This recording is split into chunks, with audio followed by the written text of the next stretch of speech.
আসসালামু আলাইকুম। আমরা রোহিণী টেক্সটাইল কেন এন্ট্রি নিলাম এটা নিয়ে আজকে আলোচনা করব। রোহিণী টেক্সটাইল সেক্টর একটি শেয়ার, যার টোটাল শেয়ার সংখ্যা মাত্র 95 লক্ষ। এর মধ্যে ডিরেক্টর হোল্ডিং হচ্ছে 70.94%। আমরা যদি তাদের রিজার্ভ দেখি, খুব একটা বেশি না হলেও long term short term loan খুব একটা বেশি না। আর লো পেড আপ শেয়ারে আমরা যখন ট্রেড করব তখন আমরা সবসময় ফান্ডামেন্টালসের চেয়ে চার্টে বেশি মনোযোগ দিব। যদিও এখানে ফান্ডামেন্টালস খুব একটা খারাপ না, প্রত্যেক বছর তারা ডিভিডেন্ড ঘোষণা করে কিছু না কিছু, 2023 সাল ছাড়া ইপিএসও পজিটিভ। যাই হোক, আমরা এখন চার্টে চলে যাবো। চার্টে যদি আমরা দেখি, প্রথমে আমরা মান্থলি চার্টে যাবো। মান্থলি চার্টে আসলে খুব একটা বেশি কিছু দেখার নেই। মান্থলি চার্টে আমরা মূলত দেখবো শেয়ারটা কি আপ ট্রেন্ডে আছে না ডাউন ট্রেন্ডে আছে। সে 2013 সালের একটা আপ র্যালি শুরু করে, যেটা 2018 সাল পর্যন্ত কন্টিনিউ করে, এবং 2018 সাল থেকে শুরু করে এখন পর্যন্ত সে একটা কারেকশন মোডে আছে আমরা বলতে পারি। লাস্ট যদি আমরা 6 মাস খেয়াল করি, তাহলে দেখবো আমরা সে একটা কনসলিডেশন মোডে আছে, এখন কনসলিডেট করতেছে, এই জায়গায় সাপোর্ট নেওয়ার চেষ্টা করতেছে।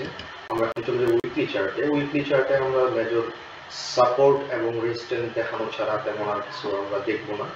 আমরা যদি খেয়াল করি, এখানে মেজর রেজিস্ট্যান্স আছে হচ্ছে 169 টাকা লেভেলে আর 145 টাকা লেভেলে। আর সাপোর্ট যদি বলি, আমরা যে একটা চার্টে দেখলাম ওয়ান ডে ডিমান্ড জোন একটা ক্রিয়েট করে আছে, এটা অলমোস্ট, অথবা আমরা যদি বলি ফেয়ার ভ্যালু গ্যাপ, এই ফেয়ার ভ্যালু গ্যাপটা সে ফিল আপ করে ফেলছে এখানে এসে।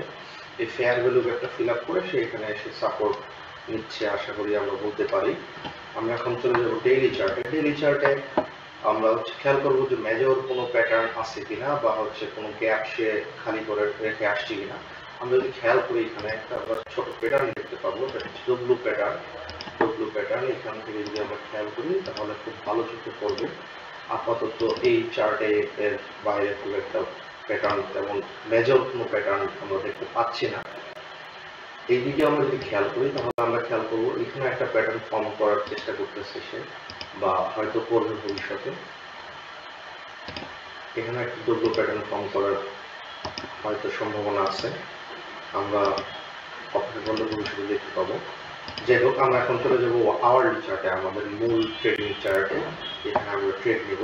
এখানে যদি আমরা খেয়াল করি, তাহলে আমরা দেখবো এখানে একটা 1 আওয়ার চার্টে একটা ডিমান্ড জোন ক্রিয়েট করে রাখছে। ডিমান্ড জোন, যেটা হচ্ছে আমাদের একদম প্রিভিয়াস যে সাপোর্ট 160 টাকা লেভেলের ওটার কাছে, এবং এখান থেকে সে একটা আপ র্যালি করছে। আপ র্যালিটা যদি আমরা খেয়াল করি, তাহলে আমরা খেয়াল করব কোথায় সে র্যালিটা করছে। সে র্যালিটা করছে হচ্ছে 160 টাকা থেকে শুরু করে 128 টাকা লেভেলে, যেটা আমাদের প্রিভিয়াস একটা সাপোর্ট বলেন বা সাপ্লাই জোন বলেন, তার কাছাকাছি এসে শেষ হয়েছে।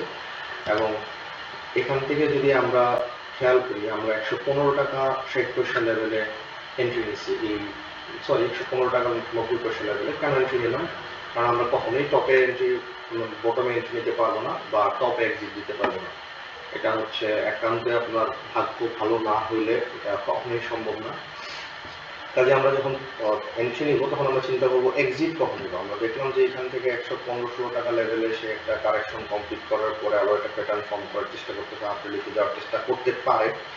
এবং আমরা যদি এখানে ওয়েট করি, তাহলে হয়তো রিসেন্ট যে রেজিস্ট্যান্স আছে ওইটা 128 টাকা লেভেলে, ওখানে আমরা মোটামুটি 11% একটা প্রফিট পাবো। তারপর যদি আমরা খেয়াল করি, তারপর নেক্সট যে তার সাপ্লাই জোনটা আছে, সাপ্লাই জোনটার মধ্যে আমরা যদি খেয়াল করি, ওইখান পর্যন্ত আমরা ওয়েট করতে পারি বা অপেক্ষা করতে পারি। 120, মানে টোটাল 20%-এর মতো প্রফিট গেইন করা সম্ভব 116 টাকা লেভেল থেকে।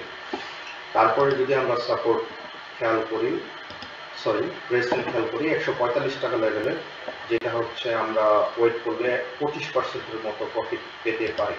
এবং যদি নেক্সট রেজিস্ট্যান্সের কথা চিন্তা করি, বা আওয়ারলি চার্টের ফাইনাল রেজিস্ট্যান্সের কথা চিন্তা করি, যেটা অলমোস্ট 2 মাসের মতো চার্টে আমরা দেখতে পাচ্ছি 154 টাকা লেভেলে, এবং ওই পর্যন্ত যদি অপেক্ষা করতে পারি 116 থেকে আমরা 32% প্রফিট গেইন করতে পারবো। দেখা যাক কতটুকু আমরা সফল হই। আমরা যখন রোহিণী এক্সিট নিব, তখন অবশ্যই আপনাদের সাথে আবার শেয়ার করবো। সে পর্যন্ত ভালো থাকবেন। আল্লাহ হাফেজ।